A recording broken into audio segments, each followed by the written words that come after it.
இந்த நாட்டுக்கு ஒரு குட்டி எம்ஜிஆர் வரமாட்டாரா, ஒரு குட்டி காமராஜ் வரமாட்டாரா, நல்ல தலைவர் கிடைக்க மாட்டாங்களான்னு ஏங்குன மக்களுக்கு எங்கள் அண்ணன் விஜய் வந்து தலைவராக உட்கார்ந்தாரு.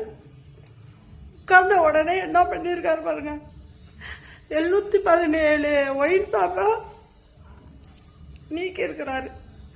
இது மாதிரி ஒவ்வொரு தலைவர் வரும்போது இந்த ஒயின் ஷாப்லாம் நீக்கிட்டே இருந்திருந்தா இந்த நாடு போதை இல்லாத நாடாக இருந்திருக்கும்.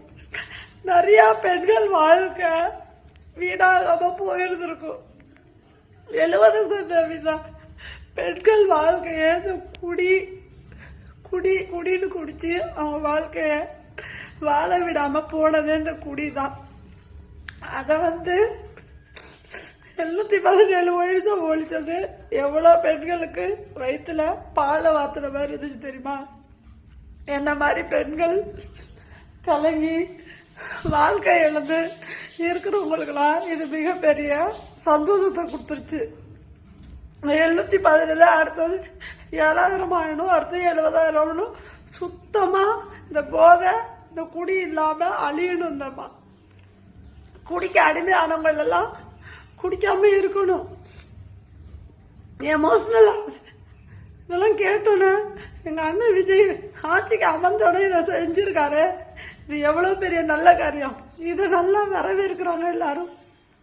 இது மாதிரியே எல்லாமே செஞ்சால் நல்லா இருக்கும்.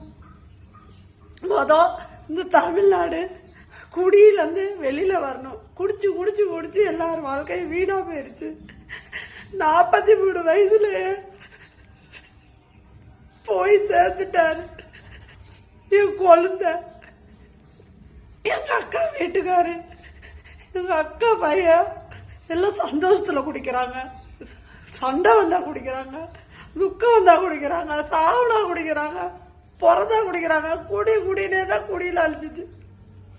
நல்ல சுத்தமாக குடி இல்லாமல் ஆயிட்டுனா நிறைய பெண்கள் வாழ்க்கை நல்லபடியாக இருக்கும்.